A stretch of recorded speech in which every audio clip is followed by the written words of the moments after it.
teman-teman, sampai juga kita di bagian akhir daripada growth business model, di mana bagian akhir daripada growth business model adalah bagian aspek ke-8. Apa itu?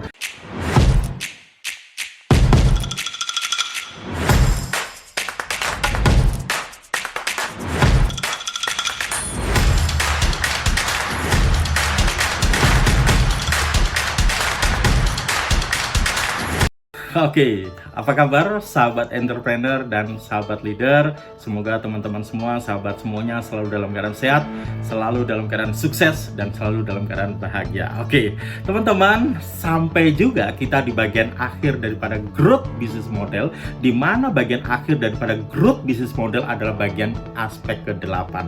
Apa itu?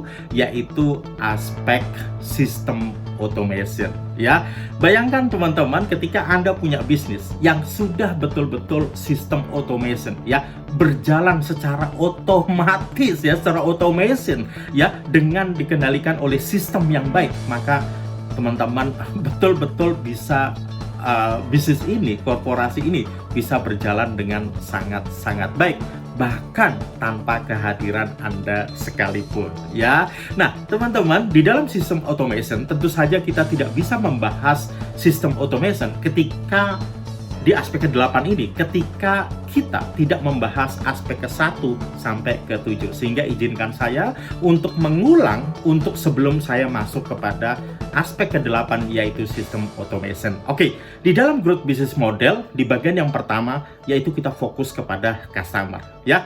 Karena customer adalah core of the core, ya, daripada bisnis kita. Inti daripada bisnis kita itu adalah customer focus. Oke. Lalu yang kedua adalah yang kita sebut dengan winning product value. Ya, bagaimana kita punya produk atau jasa yang winning. Bukan hanya winning, tapi kita betul-betul mendeliver value kepada customer focus kita tadi, ya. Lalu yang ketiga, kalau kita sudah punya customer focus, kita sudah punya produk atau jasa, ya, maka kita perlu melakukan business excellence. Kita melakukan operational excellence yang baik, memilih satu core bisnis, memilih bisnis proses yang mau kita hebatkan dan sebagainya. Maka yang ketiga ini business excellence. Nah, ketiga hal ini saya menyebutnya dengan foundation. Oke. Lalu di tahapan keempat, kelima, 6, dan 7, ya, maka itu adalah tahapan growth, ya. Apa saja 4, 5, 6, dan 7 itu? Yang keempat adalah yang kita sebut dengan customer engagement, ya. Di dalam customer engagement adalah bagaimana kita membangun kedekatan kita dengan customer kita dengan menggunakan 3 hal. Nomor 1 adalah pelayanan, dari seks menjadi checks, bukan hanya pelayanan tapi yaitu memberikan experience, ya. Oke, jadi nomor 2 adalah dengan melakukan branding, dan nomor 3 adalah dengan melakukan promotion, ya. Nah, jadi itu yang keempat, yaitu customer engagement. Aspek keempat adalah customer engagement. Aspek kelima yaitu point of sales. Bagaimana kita membangun saluran-saluran penjualan yang jauh lebih banyak lagi, ya. Yang ke 6 yaitu yang kita sebut dengan profit formula. Setelah kita punya saluran penjualan yang banyak sehingga sales kita naik, ya, berlimpah, ya, maka pertanyaannya adalah bagaimana kita mengamankan profit kita dengan menggunakan profit formula. Dan yang ketujuh, teman-teman, aspek yang ketujuh adalah aspek people driven. Bagaimana kesemuanya ini bisa dioperasionalkan, bisa dikendalikan, ya, dengan menggunakan people atau tim orang-orang terbaik yang ada di bisnis atau di dalam korporasi kita. Nah, teman-teman, kalau kita sudah melewati 1, 2, 3, 4, 5, dan 6, 7, ya, maka kemudian itu semua kita otomasi. Kita buat sistem berdasarkan 7 tahapan yang sudah kita lalui. Ingat, ya, bahwa membangun sistem secara sempurna, pastikan ke-7 hal ini kita bisa lakukan dengan baik, ya.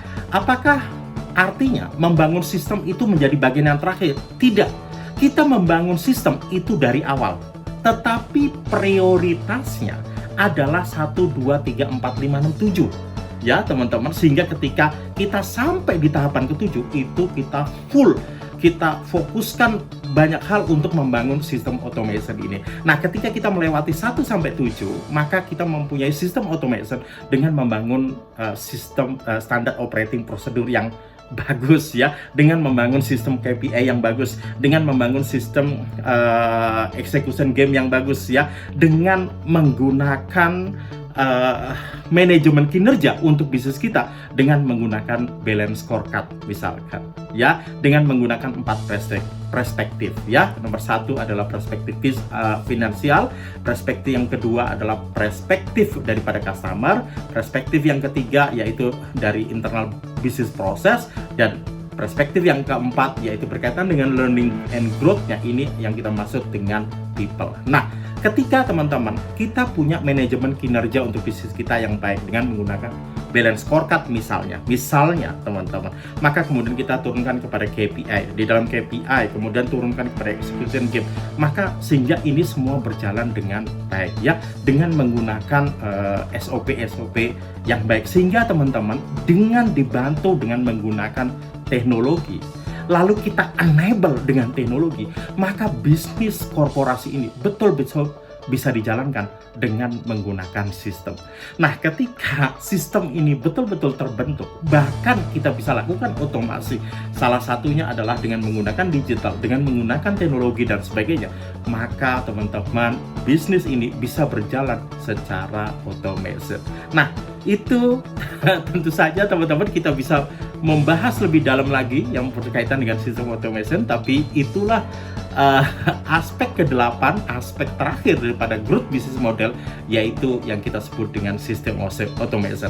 Nah, ketika Anda sudah punya sistem automation, maka teman-teman akan mendapatkan 2 hal ya. Yang pertama, bahwa bisnis Anda, korporasi Anda berjalan dengan by system ya teman-teman, sehingga Anda punya waktu lebih banyak, bisa berpikir tentang hal-hal yang lebih strategik.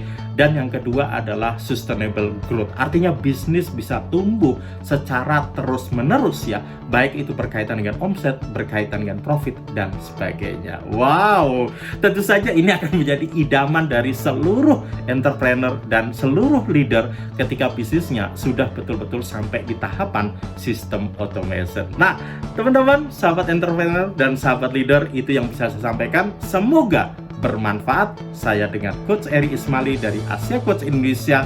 Salam pertumbuhan.